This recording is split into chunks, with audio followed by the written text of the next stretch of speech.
자리에 앉으셔서 하나님의 말씀을 보겠습니다. 신약성경 누가복음 2장 8절 말씀부터 20절까지의 말씀입니다.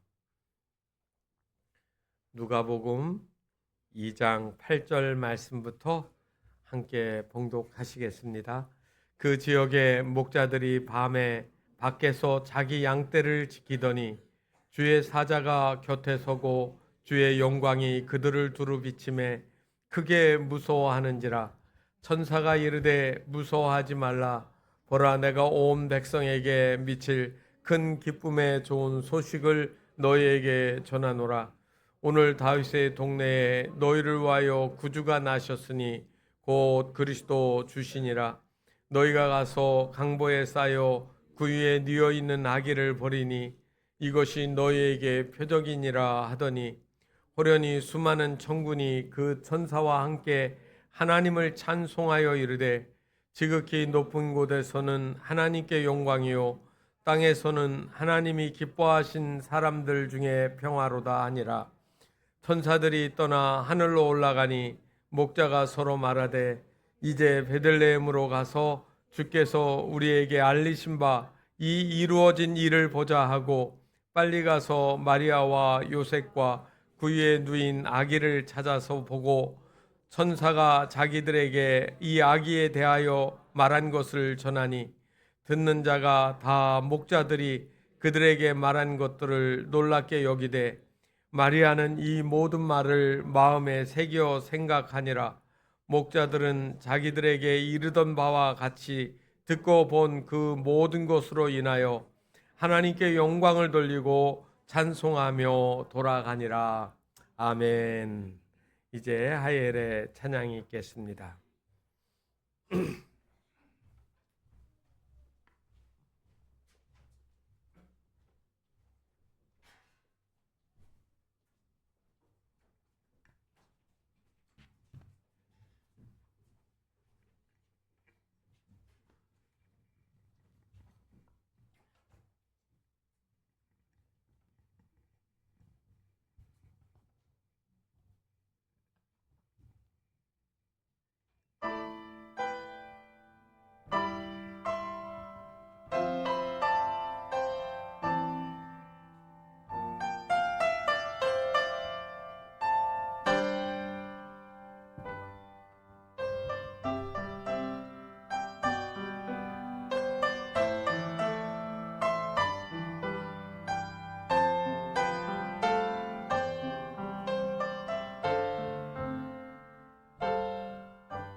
저기 저 밝게 빛난 별 우리가 고대하던 별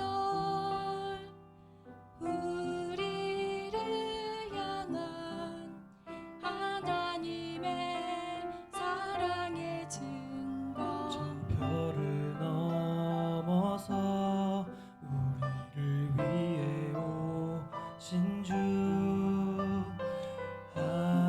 하늘의 영광 땅에는 평화로다. 우리를 구원하시려 이 땅에 친히 오셨네.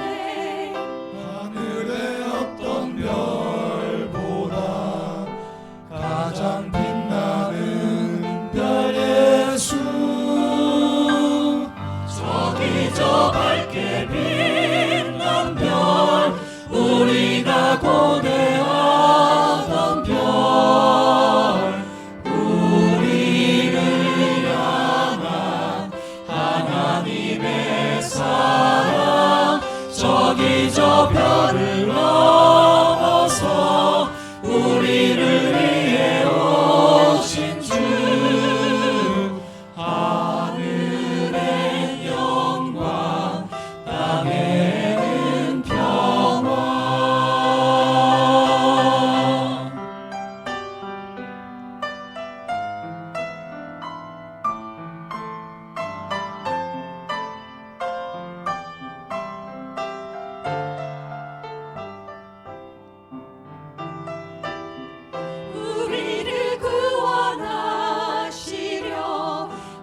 저기 저 밝게 빛난 별 우리가 고대하던 별 우리를 향한 하나님의 사랑 저기 저 별을 넘어서 우리를 위해 오신 주 하늘의 영광 땅에는 평화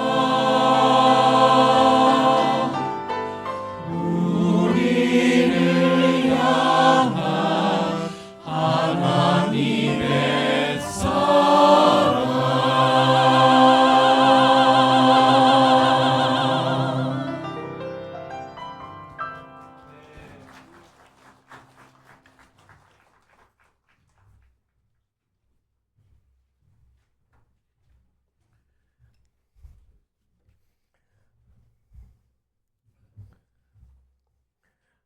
어느 마을에 심술장이 아이가 살고 있었습니다.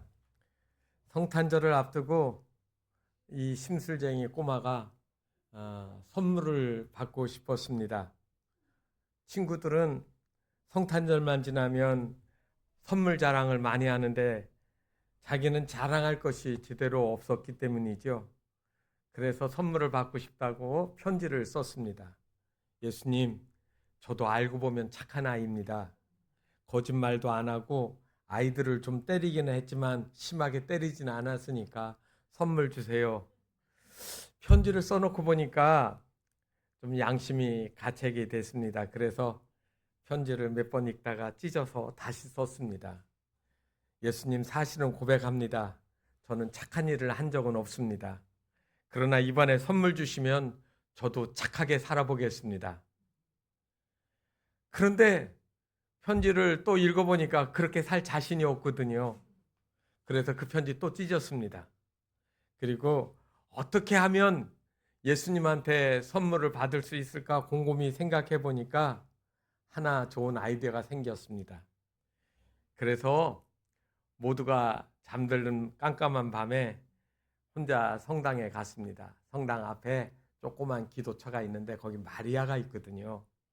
그 마리아상을 훔쳐서 집으로 가지고 왔습니다. 그리고 편지를 썼어요. 예수 잘 들어라. 당신 어머니를 인질로 잡았다. 좋은 말 할 때 선물 보내. 알았지? 여러분, 웃은 이야기 같지만 우리는 성탄절이 되면 제일 관심 쓰는 게 뭡니까? 생일 선물 못지않게 성탄절 선물이 중요한 거 아닙니까? 성탄절은 선물 받은 날인가요? 맞습니다. 우리에게 가장 필요하고 중요한 선물은 예수님 자신입니다.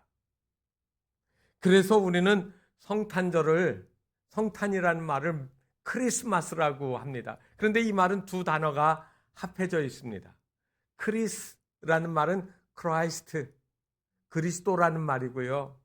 마스라는 말은 마스, 이거는 미사를 가리키는 말, 예배하다라는 말이에요. 그러니까 그리스도를 예배하는 거, 여러분 그리스도를 경배하는 거, 이게 우리에게 가장 축복입니다. 세상에, 지구상에 얼마나 많은 사람들이 있는지 모릅니다.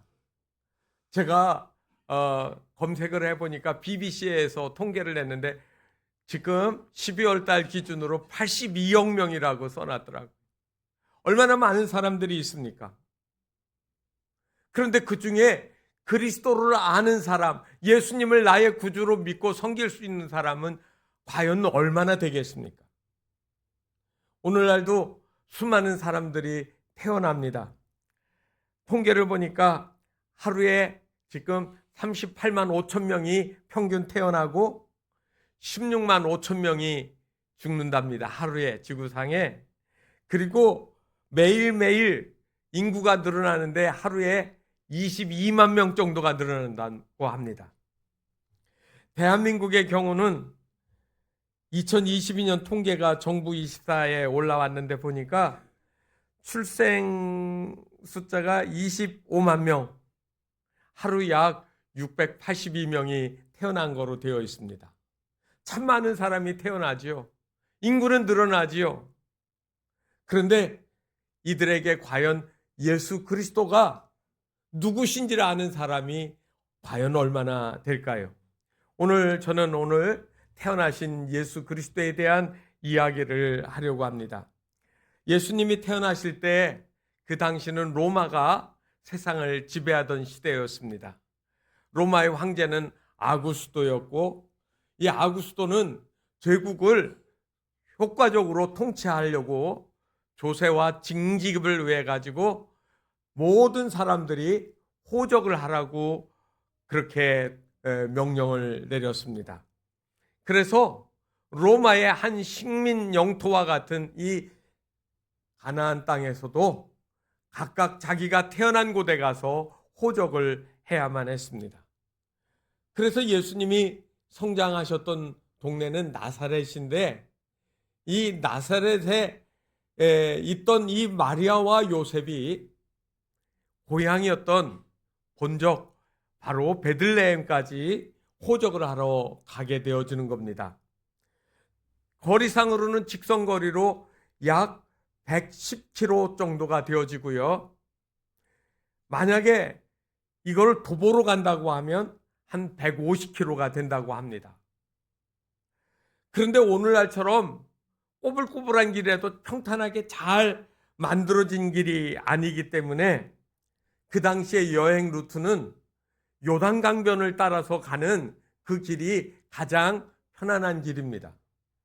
그렇지만 아시는 것처럼 갈릴리에서 예루살렘까지 그리고 베들레헴까지 가려고 하면 중간에 사마리아 땅이 있잖아요. 그런데 이 사마리아 땅은 본래 유대인들이 그 당시에 미워해서 버티지 않는 곳이니까 요단강 동편으로 가가지고 내려와서 예루살렘 가까이에 있는 여리고를 거쳐가지고 그래서 가는 우회로가 있었던 겁니다. 그런데 이 길은 여러분 아신 것처럼 성경에도 선한 사마리아 비유가 나오잖아요. 곳곳에 도적대들이 있고 강도들이 숨어서 지나가는 행인들의 물건들을 갈취하고 또 상해를 입히기도 했습니다. 그래서 여행을 갈 때는 각각 가는 것이 아니라 모여서 그 길을 가야 됐던 겁니다. 그렇기 때문에 여행하는 속도는 오늘날처럼 그렇게 빠르지가 않습니다.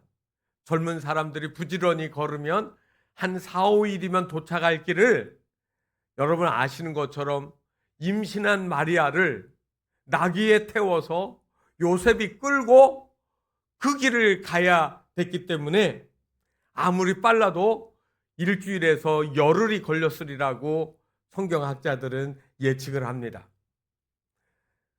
그리고 그들이 마침내 도착한 곳이 베들레헴입니다. 제가 한 번은 우리 어린이들한테 그런 설교를 한 적이 있습니다. 얘들아, 예수님이 베들레헴에 갔는데 묵으실 만한 곳이 없어서 마구간 같은 헛간에서 나셨대. 그랬더니 애들가 손을 번쩍 들었어요. 목사님, 왜 예약하고 가지 안 하고 갔어요? 거기 호텔도 있고 리조트도 있고 요즘에 에어비앤비도 있다던데. 여러분, 옛날에 그렇게 할 만한 통신수단도 없지만 그만큼 세련되어진 숙소도 역시 없었습니다. 요셉 부부가 베들레헴에 도착을 해서 이곳저곳을 다니면서 두드려봐도 이미 모든 숙박업체가 만실이 되어져서 줄만한 곳이 없습니다. 배가 불러서 이제 통증이 자꾸 생기는 이 마리아를 보면서 요셉은 안타까워서 주인에게 사정을 했겠죠. 그 모습을 본 주인이 방은 없지만 우리 집에 헛간 같은 곳이 있는데 거기라도 머무르겠느냐고 했을 겁니다. 그래서 하늘을 벗삼아서 지낼 수는 없으니까 그 헛간 같은 짐승이 머무르는 마구간 같은 곳에 들어가게 되어졌습니다. 마리아에게는 진통이 점점 심해지고 요셉의 마음은 초조해집니다. 여기 지푸라기가 흩어져 있고 냄새가 나고요. 그리고 거기에 불결한 헛간에 여러 것들이 널려 있는 그곳에서 그 밤에 마리아가 아기를 낳는 겁니다. 여러분 생각해 보십시오. 성경은 이 예수를 가리켜서 누구라고 이야기를 합니까? 만왕의 왕. 여러분 영어로는 킹 오브 킹이에요. 세상에 있는 많은 왕들 중에 제일 높은, 그리고 그 왕들을 통치하시는 왕이라고 이야기를 합니다. 그러면 그 아기가 어디서 태어나야 맞을까요?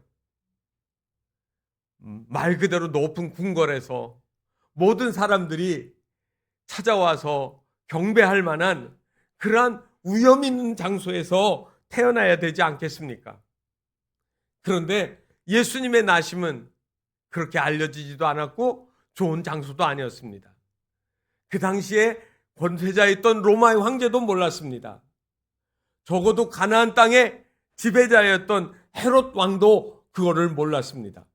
심지어 예루살렘의 대제사장과 산헤드린도 이 예수가 태어나는 이 일들을 몰랐던 겁니다. 예수님의 탄생을 가장 먼저 알았던 사람은 뜻밖에도 오늘 성경에서 우리가 본 것처럼 목자들이었습니다. 목자들은 어떠한 사람들일까요? 당시 유대인들은 하루 3번 기도를 드리는데 그들이 드리는 기도문이 있습니다. 이거를 가리켜서 시몬의 에스레라고 하는 기도문인데, 이 기도문에 이런 기도문이 들어가 있습니다. 하나님, 나를 이방인으로 태어나지 않게 하시고 또 노예로 태어나지 않게 하시고 여자로 태어나지 않게 하시니 감사합니다. 그리고 이어서 이렇게 나옵니다. 당나귀 몰이꾼, 낙타 몰이꾼, 뱃사공, 마부, 푸주간 주인, 투정꾼, 고리대금업자, 그리고 세금징수원, 무두장이, 이발사, 목욕탕 관리인, 그리고 맨 마지막에 목동, 이런 사람이 되지 않게 해주신 것을 감사합니다라고 그들은 늘 반복해서 기도를 했습니다. 목동은 뭐를 말할까요? 목자를 가리키는 말입니다. 목자들은 말 그대로 종교적으로 소외된 사람들입니다. 율법에 따르면 그들은 부정한 사람들입니다. 성전에서 절기를 지낼 때도 그들은 성전 안에 들어가지를 못했습니다. 그들은 사회적으로 소외도 되었습니다. 양들에게 먹일 꼴, 물을 찾아 계속 옮겨 다녔기 때문에 일정한 거처가 없었고, 그리고 사람들과 유대관계를 갖기가 어려웠습니다. 이들이 마을에 가까운 곳을 지나가게 되어지면 사람들은 문을 꽁꽁 걸어 잠그고 도둑이 왔다라고 그렇게 마을에 전파를 했습니다. 실제로 그들은 생활의 거처가 정해져 있지 않았기 때문에 지나가다가 자기에게 유익한 것이 있으면 실제로 그거를 훔쳐가기도 했다고 합니다. 그래서 그들은 도적으로, 사기꾼으로, 나쁜 사람으로 여김을 받았고, 그들은 신뢰할 수 없어서 재판정에서 증인으로도 세워지지가 않았습니다. 한마디로 그들은 사회에서 인정받지 못하고 소외된 사람들이었습니다. 그런데 성경을 보면 왜 이 목자들에게 천사가 나타나서 메시아가 탄생하는 것을 말씀드렸을까요? 왜 그들은 이 천사들의 이야기를 듣고 예수 그리스도를 예배하는 첫 번째 사람들이 되었을까요? 우리는 오늘 이 성경을 통하여서 가장 비천하고 그리고 낮은 사람들, 사회적으로 인정받지 못하고 소외된 사람들을 주님이 찾아오셔서 하나님의 백성, 하나님의 사람, 하나님의 의로운 언약의 백성으로 만들어주시는 놀라운 은혜와 기적들을 보게 됩니다. 오늘 말씀은 목자들이 들판에 있을 때 일어난 일입니다. 목자들이 밤에 밖에서 자기 양떼를 지키더니, 한마디로 그들은 양들은 잠들어도 자기들은 자지 않는 사람들이었습니다. 오늘 이 이야기는 단순히 그들이 눈을 부릅뜨고 양을 지켰음을 이야기하는 말만 아닙니다. 이야기는 그들이 무언가 육신의 삶은 고달파도 뜨고 있는 영적인 눈이 있다는 겁니다. 육신의 눈은 우리가 시력이라고 합니다. 그런데 영적인 그러한 신앙적인 눈을 뜨는 것은 영역입니다. 다시 말하면 하나님이 내 안에 들어오셔서 가지게 되는 마음이, 이 목자들은 비록 사회적으로 소외되어지고 인정받지 못했지만 하나님을 향한 그들의 마음은 여전했던 겁니다. 목자들은 들판에서 양을 치지만 언젠가 메시아가 오면 이 구차한 삶이 끝이 나게 되어지고 나도 복된 삶이 있으리라고 하는 기대를 가지고 있었던 거죠. 정찬이라는 작가가 쓴 빌라도의 예수라는 소설이 있습니다. 그 소설의 한 문구가 저에게 참 다가왔습니다. 그 소설에 보면 빌라도가 로마 정부의 유대 총독으로 임명을 받아 이제 가이사라에 부임을 하게 되어집니다. 한 군데요. 그랬더니 전임자였던 그라투스가 이제 다시 자기 임무지로 다시 전출을 가게 되고 빌라도는 부임을 한 거잖아요. 그라투스가 서로 인사를 하고 배를 타고 귀국선에 오르기 직전 빌라도에게 이런 말을 합니다. 유대에서 가장 위험한 것이 무엇인지 아시오? 그랬더니 빌라도가 말합니다. 글쎄요. 그라투스가 말했습니다. 그것은 바로 꿈입니다. 꿈이라뇨? 유대인들은 천년왕국을 꿈꾸고 있고 그 나라는 지금이 아니라 미래에 있다고 이야기를 합니다. 그들을 통치하는 데 가장 어려움은 그들이 이 로마 제국을 신뢰하지 아니하고 더 영원한 그 천년왕국 하나님의 나라, 영광스러운 나라를 사모하고 있다는 것이요. 꿈은 뺏을 수도 없고 그리고 처형할 수도 없으니 정말 조심해야 된다라고 이야기를 하면서 배를 타고 떠나는 겁니다. 여러분, 그리스도인에게 있어서 가장 어려운 그리고 힘든 일이 닥쳤을 때 그것을 이기게 해주는 힘이 무엇이라고 생각하십니까? 그거는 꿈, 희망입니다. 그런데 사람이 주는 희망과 꿈은 있다가 없어지지만 하나님이 주시는 그리스도 예수를 통하여 우리에게 주시는 이 희망, 이 꿈은 영원한 것이 되어집니다. 그리고 반드시 이루어지는 겁니다.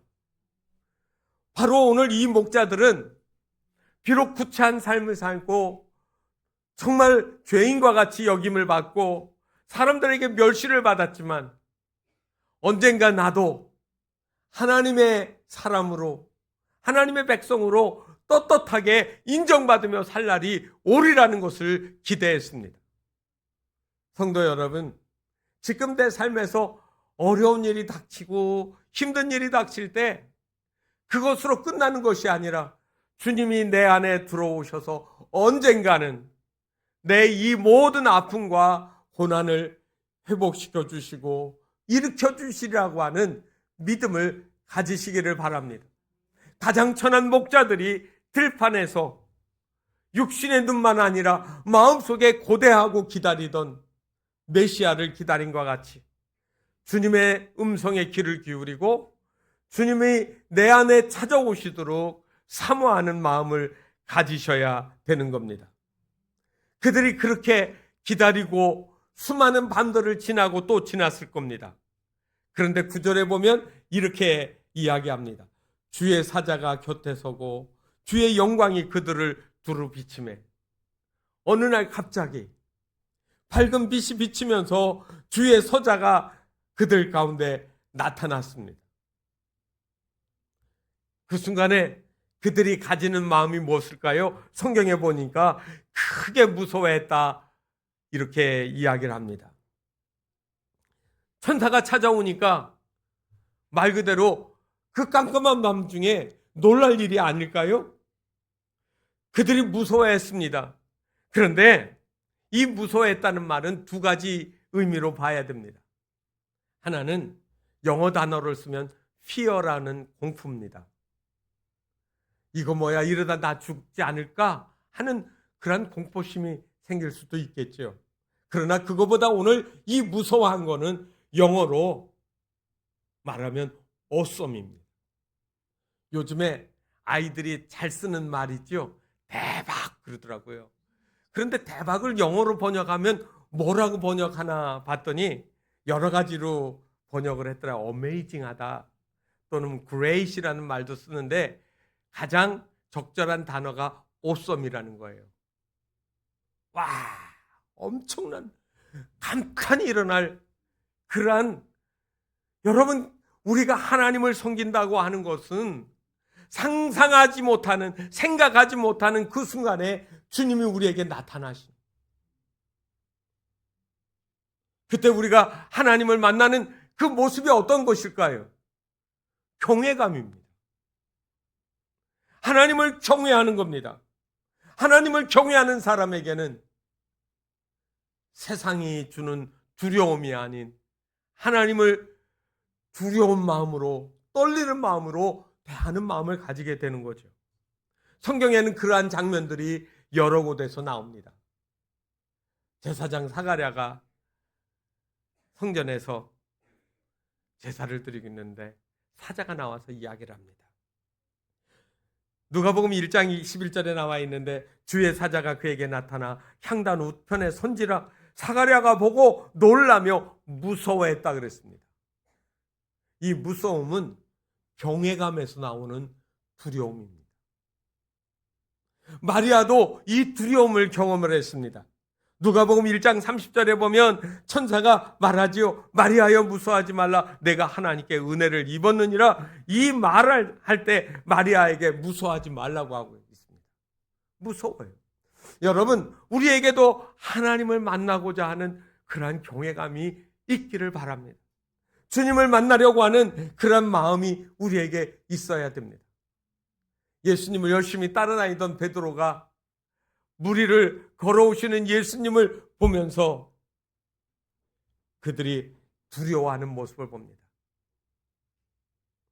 사도 바울도 내가 약할 때 두려워하며 심히 떨었다라고 이야기한 적이 있습니다.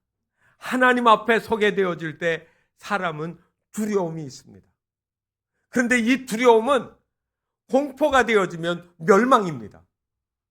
그런데 그것이 내가 그렇게 사모하던 주님을 만나게 되어질 때 이거는 우리에게 경외감, 너무 감사. 그저 아이들이 하는 대박이라는 말 정도가 아니라 정말 내 인생에 이런 기쁨의 날이, 그런 영광스러운 기쁨이 주어질 수 있다라고 하는 감탄이 나오는 겁니다. 목자들은 하나님의 영광의 빛 앞에서 두려움으로 가득했던 겁니다. 이제 천사가 이 목자들에게 주는 말씀을 보셔야 합니다. 다윗의 동네에 너희를 위하여 구주가 나셨다. 다윗의 동네는 어디입니까? 다윗의 고향 베들레헴을 가리키는 말이에요. 지금 들판, 베들레헴 시내가 아닌 들판에서 양을 치던 목자들에게 가장 가까운 곳에 누가 계세요? 메시아가 태어나신 거예요. 구주란 말은 메시아예요. 여러분, 우리가 생각할 때 구원의 날이, 주님 오실 날이 멀 것이라고 생각하지만 어쩌면 우리 가장 가까이 있습니다. 우리가 천국 가는 거는 두 가지입니다. 내가 천국을 향하여 가는 것도 있고 천국이 나에게 찾아오는 것도 있습니다. 어느 날 갑자기 주님이 나를 부르시면 나는 주님께 부름받는 거예요. 주님이 내게 찾아오신 거예요. 내가 이 세상을 순탄하게 살다가 마지막 세상을 떠나면 그 떠나는 순간에 나는 주님 앞에 간 것이고요. 그런데 그때 그 죽음이 우리에게 두려움이 되지 않기를 바랍니다. 그날이 기쁨이 되기를 바랍니다. awesome, 하나님에 대한 경외감, 주님 저 여기 있습니다. 제가 여기 있습니다라고 고백하는 거예요. 다윗의 동네에 가장 가까운 곳에 천국이 나와 함께 늘 동행하고 있음을 경험하시는 성도들이 되시기를 바랍니다. 그리고 그들은 그 동네에 가보면 강보에 쌓여 구유에 누인 아기를 보게 될 거라고 했습니다. 여러분, 아기가 어떻게 태어나야 가장 좋을까? 요즘에는 산부인과 병원에 가서 정말로 잘하고, 그 다음에 산후조리원 가서 몸을 다 하고 아기가 이제 안전하게 클 수 있도록 모든 조치를 다 하죠. 비록 그 옛날에 그러한 시설은 없을지 몰라도 적어도 아기가 태어나려고 하면 바람이 다 막힌 따뜻한 안방과 같은 침대가 있는 좋은 곳에서 태어나야 될 텐데, 그렇지 않은 아기, 다시 말하면 짐승들이 밥을 먹는 밥그릇과 같은 구유에 거기에 아기가 보자기에 쌓여서 있는 것을 본다라는 겁니다. 이거는 매우 특별한 일이고 좀처럼 볼 수 없는 일인데 그러한 곳이 있다라는 겁니다. 이게 표적이라는 겁니다. 여러분, 예수 그리스도가 메시아이신 것은 감춰진 일이 아니라 분명히 드러난 사건입니다. 십자가에서 피 흘려 죽으셨고 다시 부활하셨습니다. 죽었다가 다시 부활하신 증거를 가진 그 사람이 세상에 어디 있습니까? 예수님의 무덤은 아직도 빈 무덤입니다. 세상에 많은 사람들이 무덤을 만들었지만 예수님의 무덤은 없습니다. 왜요? 부활하셨기 때문에. 이게 증거예요. 변할 수 없는 확실한 증거. 여러분, 그거를 보고도 우리가 메시아를 못 알아보겠습니까? 수많은 천군과 천사들이 갑자기 하나님을 찬송하더니 그리고 사라졌습니다. 그들이 떠나가면서 한 말이 뭡니까? 하나님께 영광이요, 땅에서는 하나님이 기뻐하신 사람들 중에 평화로다. 성탄절이 되어지면 하늘에는 평화, 하늘에는 영광, 땅에는 평화, 이렇게 압축해서 이야기하지만 여러분, 하늘에서 영광이고 땅에서는 평화를 입을 사람들은 딱 정해져 있습니다. 성경을 보시면 가로치고 중요하게 밑줄 그어야 될 부분인데, 하나님이 기뻐하신 사람들, 그 말이에요. 세상 사람들은 이 참 기쁨을 모르고 있는 겁니다. 하나님이 기뻐하신 사람 누굴까요? 하나님이 보내신 그 아들을 믿고 구주로 섬긴 사람들, 그 이야기가 아니겠습니까? 이제 목자들은 세상에서 손가락질 받고 천대받는 사람이었지만 이제 그들은 일어났습니다. 그리고 베들레헴으로 가게 되어집니다. 15절에 보니까 이렇게 말하죠. 목자가 서로가 서로에게 말하는 말입니다. 베들레헴으로 가자. 그리고 주께서 우리에게 알려주신 그거를 우리가 보려고 우리가 베들레헴으로 가자라고 서로에게 말하는 모습을 봅니다. 서로. 여러분, 이 땅에 사는 동안 성도들은 서로가 서로에게 권면하고 위로하고 용기를 북돋아 줘야 될 말이 있습니다. 서로 말로 얼마나 우리가 상처를 입습니까? 세상의 말들은 틈만 있으면 삐집고 들어와서 우리를 괴롭게 하고 아프게 하고 상처받게 만들어 놔요. 그런데 그거를 치료하고 일으켜주는 말이 있습니다. 예수는 구주시다라는 말입니다. 너도 구원받고 나도 구원받는 거예요. 이 믿음을 주님 오실 때까지 우리가 서로 지켜 나가자라고 하는 격려의 말입니다. 그래서 우리 공동체는 교회가 필요한 겁니다. 이 교회는 여러분들을 쓰러뜨리는 공간이 아니라 일으켜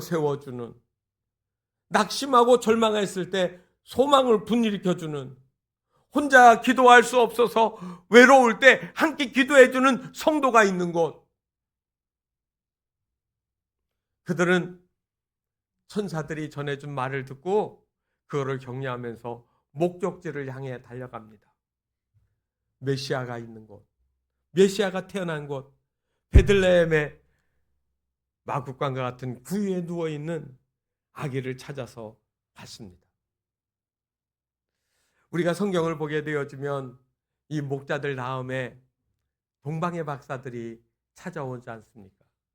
동방의 박사들은 여러분 아는 것처럼 아주 값비싼 예물을 가지고 왔습니다. 황금, 유향, 모략. 말만 들어도 그 가치가 어마어마하다는 걸 알 겁니다. 그런데 이 목자들은 갑자기 양을 치다 말고 베들레헴에 가서 아기 예수를 만났는데 드릴 게 아무것도 없습니다. 빈손으로 왔습니다. 왜요? 너무너무 가난하기 때문에. 그런데 그 가난한 목자들의 경배를 예수님이 안 받으셨을까요? 하나님이 그것을 마다했을까요? 여러분들이 주일날 와서 하나님 앞에 헌금 드리는 시간을 우리가 갖습니다. 하나님이 돈이 없어서 여러분들한테 헌금하시라고 했을까요? 못 드려도 괜찮아요. 없으면 못 드리는 거죠. 하나님이 그것 때문에 여러분들을 책망하시겠습니까? 그런데 목자들은 가장 귀한 거를 가지고 왔습니다. 이 기쁨을 가지고 자기들이 사람들한테 멸시받고 초대받지 못했는데 하나님의 사자들 천사들을 통하여서 거기 가보라고 초대를 받았어요. 다른 사람들은 초대하지 않았는데 주님은 이 목자들을 초대했습니다. 그들은 기쁜 마음으로 왔습니다. 그들에게는 뭐가 있습니까? 기쁨이에요. 사랑의 마음이 있어요. 비록 드릴 물질은 없었지만 그들은 마음에 넘치는 기쁨으로 그 자리에 와서 경배하고 그리고 주의 천사들이 전해준 말을 그들에게 들려주는 겁니다. 나를 영원한 천국으로 인도해 주실 그리고 불러주실 그 메시아가 지금 우리 앞에 있다라고 하는 이 사실들을 기쁨으로 고백했다는 겁니다. 오늘날 수많은 그리스도인들이 이 기쁨을 잃어버리고 있습니다.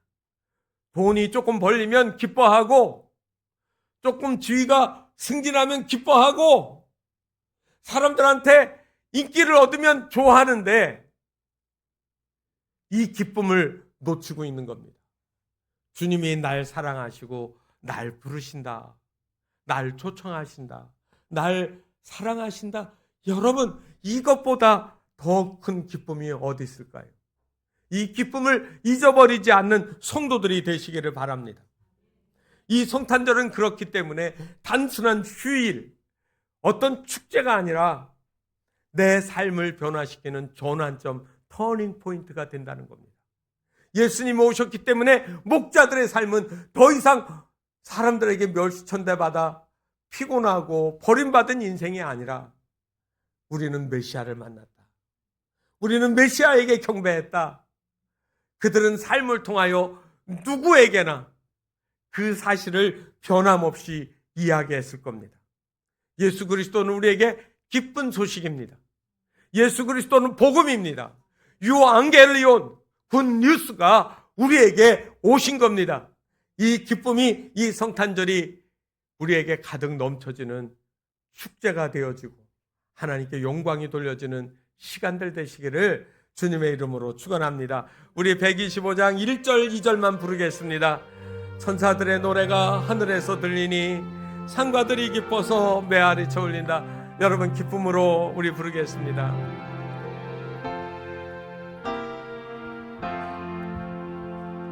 천사들의 노래가 하늘에서 들리니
계신 주께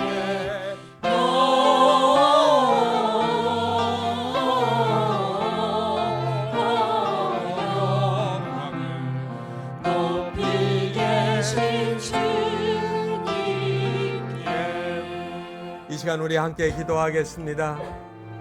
목자들은 세상적으로 소외되고 인정받지 못했지만 우리 주님이 찾아오셔서 만나주시고 초대해주신 그 사실 하나 때문에 그들의 마음속에 가득한 기쁨이 있었습니다.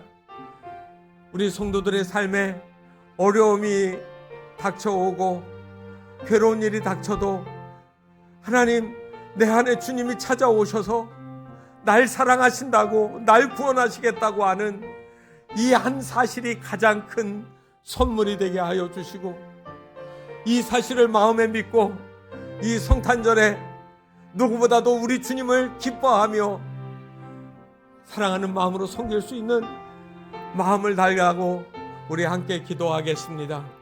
하나님 아버지, 수많은 세상의 어려움들이 정말 민물듯이 우리에게 닥쳐오고 어려운 일들이 닥칠 때 저희들 절망하고 괴로워했던 저희들입니다.